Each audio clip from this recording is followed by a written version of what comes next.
ఈరోజు ఇక్కడ ఎమ్మెల్యేలు గెలవడంలో కీలక పాత్ర పోషించినటువంటి సురేఖమ్మ గారికి, అదేవిధంగా జనక్ ప్రసాద్ పెద్దలు, కార్మిక విభాగం నాయకులకు మరియు ఇతర ఉప్పలయ్య గారు పెద్దలందరికీ, గణేష్ సోదరుడు గణేష్ రాథోడ్ గారికి, పత్రికా మీడియా సోదరులకు, ఎలక్ట్రానిక్ ప్రింట్ మీడియా సోదరులకు, కాంగ్రెస్ పార్టీ నాయకులకు అందరికి కూడా పేరు పేరున హృదయపూర్వక నమస్కారాలు, ధన్యవాదాలు తెలియజేస్తా ఉన్నాను.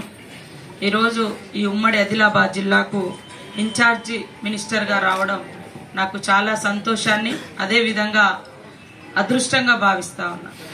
ఎందుకంటే వెనుకబడిన ప్రాంతాల యొక్క ప్రజల యొక్క అవస్థలు తెలిసినటువంటి వ్యక్తులుగా ఇలాంటి ప్రాంతాలలో మాలాంటి వాళ్ళం ఉండడం కూడా, మరి మారుమూల అటవీ గ్రామాలు కానీ, గూడాలు, తండలు, దళిత వాడలు, పల్లెలు, అట్టడుగు వెనుకబడిన కులాలు, మైనార్టీలు, అన్ని వర్గాల ప్రజల సమస్యలు కొంత అవగాహన ఉన్నటువంటి వ్యక్తిగా, అదేవిధంగా ఆదిలాబాద్ యొక్క భౌగోళిక స్వరూపం కానీ, పేదరికం కానీ తెలిసిన వ్యక్తిగా నాకు ఈ యొక్క అవకాశం వచ్చింది. దానికి నేను అక్కడ ఉన్నటువంటి రాష్ట్ర ముఖ్యమంత్రి గారికి, డిప్యూటీ సీఎం గారికి ప్రత్యేక ధన్యవాదాలు తెలియజేస్తా ఉన్నాను.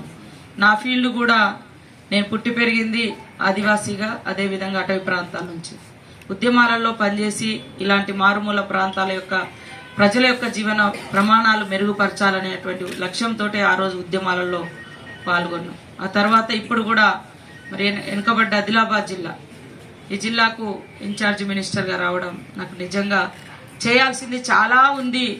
కాబట్టి మీ అందరి యొక్క మీడియా సోదరులు కానీ, ఇక్కడ స్థానిక ప్రజాప్రతినిధులు కానీ, ప్రజలు కానీ సహకరించి రాజకీయ కోణం కాకుండా పేదరిక నిర్మూలనే లక్ష్యంగా ప్రజల యొక్క ఆర్థిక జీవన ప్రమాణాలు పెంచి ప్రతి గ్రామానికి సౌకర్యాన్ని కల్పించేందుకే అందరం కలిసికట్టుగా ఈ ఉమ్మడి ఆదిలాబాద్ జిల్లాను అభివృద్ధి పదంలోకి తీసుకెళ్లడానికి ఈ జిల్లా ప్రజలందరి యొక్క సహకారంతో పాటు రాష్ట్ర ప్రభుత్వం యొక్క ప్రోత్సాహం కూడా ఉంటుందని భావిస్తా ఉన్నాను. అందరికీ